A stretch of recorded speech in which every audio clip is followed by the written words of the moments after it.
1 जून तक क्यों बढ़ाई गई टीवी चैनल डिस्ट्रीब्यूटर्स के नए टैरिफ प्लान की डेडलाइन? क्या 2026 के अंत तक सेंसेक्स 1 लाख को पार कर सकता है?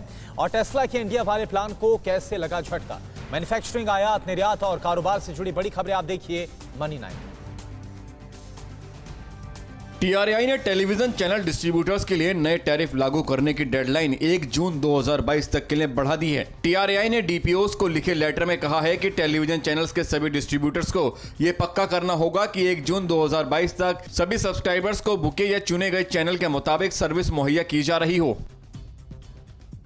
मुकेश अंबानी और गौतम अडानी अब मार्क जुकरबर्ग से ज्यादा अमीर हो गए हैं। फोर्ब्स की रियल टाइम बिलियनियर्स लिस्ट के मुताबिक मेटा प्लेटफॉर्म आईएनसी के शेयरों में एक दिन की रिकॉर्ड गिरावट के बाद रईसों की लिस्ट में जुकरबर्ग अब मुकेश अंबानी और गौतम अडानी से नीचे आ गए हैं। जुकरबर्ग की संपत्ति अब घटकर 85 अरब डॉलर रह गई है।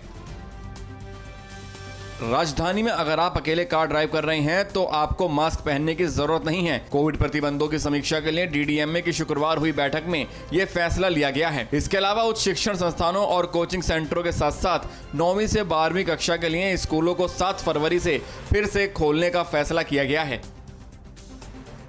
अमेरिकी brokerage company bank of America securities ने अनुमान जताया है कि भारतीय रिजर्व बैंक अगले सप्ताह मौद्रिक समीक्षा की दरों में कोई बदलाव नहीं करेगा। ब्रोकरेज फर्म ने हालांकि कहा है कि इसके चलते कीमतों में बढ़ोतरी और बाद में ब्याज दरों का जोखिम पैदा हो सकता है। आरबीआई की मौद्रिक नीति समिति बुधवार को नीतिगत कदमों की घोषणा करेगी।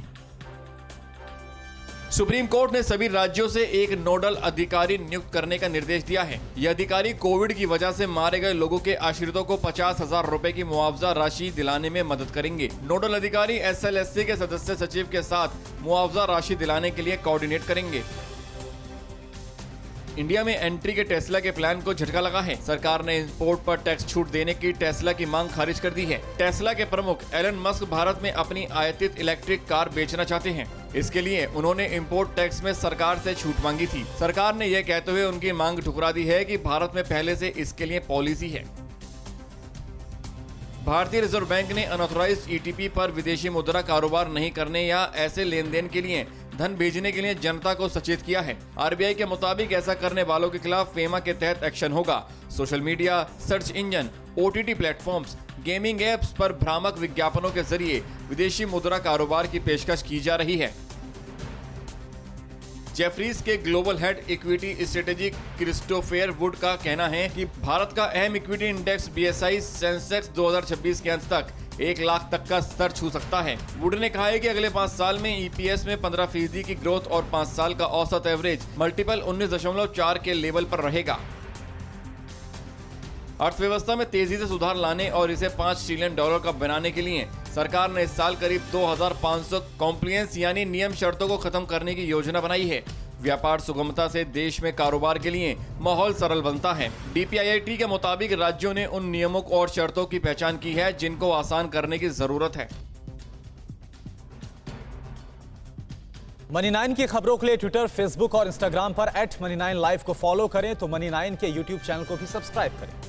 कोरोना धर्म नहीं देखता, जात नहीं देखता, अमीर गरीब ऊंच नीच नहीं देखता। कोरोना सिर्फ मौका देखता है, लेकिन आप उसे मौका मत दीजिए। बस इतना कीजिए, जब कभी दफ्तर से, बाजार से घर लौटिए तो इतना ख्याल जरूर रखिए कहीं आपके साथ कोरोना आपके घर तो नहीं जा रहा। भूलिए मत, कोरोना अभी जिंदा है।